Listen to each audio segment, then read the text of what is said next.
Puji Astuti dari Universitas Indraprasta PGRI, jurusan Bimbingan dan Konseling. Nah, video kali ini saya akan membahas tentang kualifikasi dan kompetensi konselor sebagai tenaga pendidik yang tertuang pada Permendiknas nomor 27 tahun 2008. Nah, pada pembahasan yang pertama saya akan membahas tentang kualifikasi konselor terlebih dahulu. Nah, kualifikasi itu sendiri itu apa sih?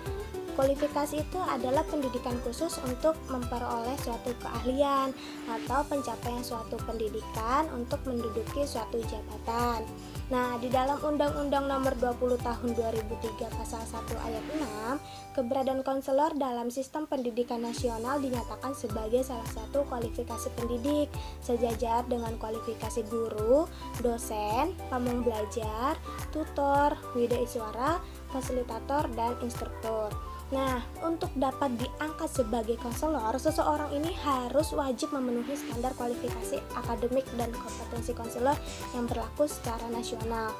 Nah, esensi profesional pendidikan konselor ini mengandung arti bahwa pendidikan konseling ini berlangsung pada 2 tahap. Pertama ialah pembentukan kompetensi akademik konselor, yaitu proses pendidikan formal jenjang pendidikan strata 1 bidang bimbingan dan konseling yang bermuara pada penganugerahan ijazah akademik sarjana pendidikan atau SPD bidang bimbingan dan konseling. Lalu tahap yang kedua yaitu pembentukan kompetensi profesional sebagai proses penguasaan kiat penyelenggaraan bimbingan dan konseling yang memandirikan, yang ditumbuhkan, serta diasah melalui latihan penerapan kompetensi akademik yang telah diperoleh dalam konteks otentik pendidikan profesi konselor yang berorientasi pada pengalaman dan kemampuan praktik lapangan.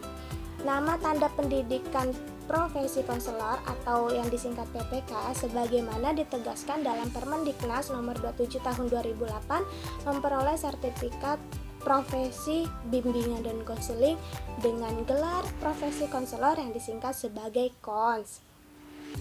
Lalu pembahasan yang kedua yaitu tentang kompetensi konselor. Rumusan kompetensi akademik dan profesional konselor dapat dipetakan dan dirumuskan ke dalam 4 kompetensi pendidik, yaitu yang pertama kompetensi pedagogik, yang kedua kompetensi sosial, ketiga kompetensi profesional, dan yang terakhir yang keempat yaitu adalah kompetensi kepribadian. Nah, yang pertama ini kompetensi pedagogik merupakan kemampuan pemahaman terhadap peserta didik, rancangan dan pelaksanaan pembelajaran, evaluasi hasil belajar, dan pengembangan si peserta didik untuk mengaktualisasikan berbagai kompetensi yang dimiliki peserta didik. Penerapannya antara lain yaitu yang pertama penguasaan terhadap karakteristik peserta didik dan spesifik moral, sosial, kultural, emosional, dan intelektual. Lalu yang kedua itu menyelenggarakan kegiatan pengembangan yang mendidik.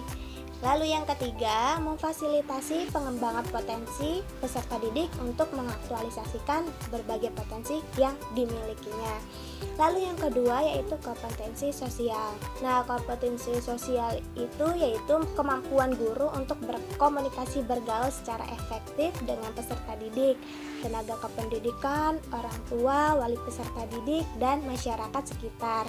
Nah, contoh penerapannya yaitu dengan bertindak objektif serta tidak diskriminatif, berkomunikasi secara efektif, simpatik, dan santun. Lalu yang ketiga yaitu beradaptasi di tempat bertugas di seluruh wilayah negara. Lalu yang ketiga yaitu kompetensi profesional, yaitu penguasaan materi pembelajaran secara luas dan mendalam. Contoh penerapannya itu yaitu yang pertama harus menguasai materi, struktur, konsep, dan pola pikir keilmuan yang mendukung mata pelajaran yang diampu. Lalu yang kedua itu menguasai standar dan kompetensi mata pelajaran yang diampu.